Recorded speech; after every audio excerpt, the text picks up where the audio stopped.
Let me save you a couple years of stress, resentment, and unpaid invoices.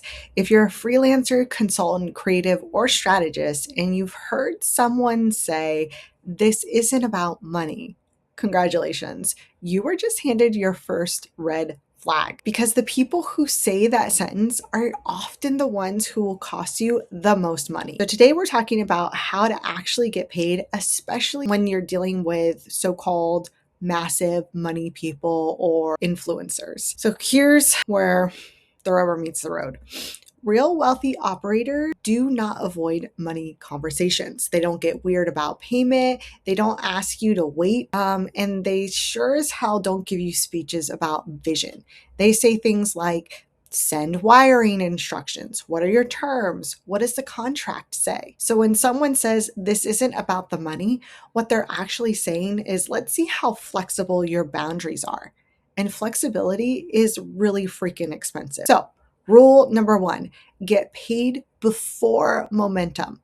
If you remember nothing else from this video, remember this. Money comes before momentum, always. No, we'll square that up later, once funding comes in, after this deal closes, when things start moving.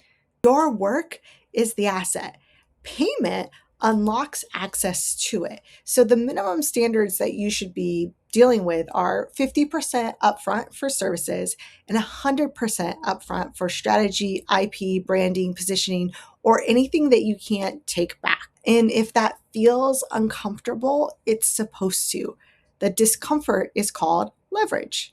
Rule number two is never fund someone else's dream with your labor.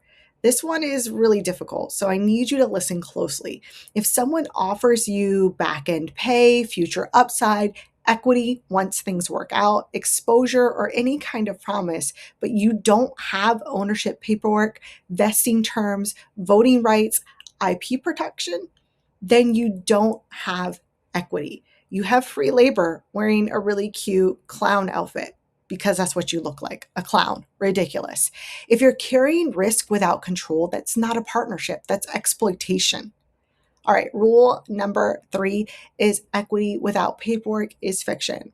So actual wealthy people do not talk about equity, they document it. No operating agreement, no cap table, no vesting schedule. There is no freaking deal. If the conversation stays verbal, inspirational, or soon, you're not building something together. You're being pitched. Here's the hardest lesson I had to learn as a freelancer. Your leverage exists before you start, not after you deliver. Once you've built the brand, written the copy, created the system, solved the problem, your leverage drops to zero. That's why the rule is really simple. I don't start work until payment clears. Not promised, not invoice, until it clears, until it's in your bank account. Real professionals respect this.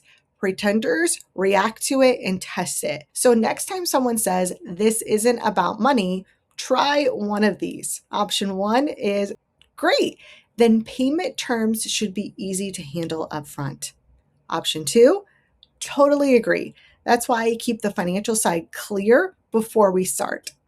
Option three, perfect. My terms are X, paid before execution. If they flinch, if they push back, that was the test. And now you have a really clear answer. The bottom line is, if someone truly has money and wealth and isn't about the money, then paying you should be the simplest part of the relationship. Boundaries don't repel real power players. They filter out cosplayers, the fakers. If this helped, hit the subscribe button. If this hit a little too close to home, you're not alone and you can remedy this. And if you're a freelancer who's done being understanding, welcome to the next level. I'm Amanda Katarzi. This is Cashflow Copy, and I'll talk to you again soon.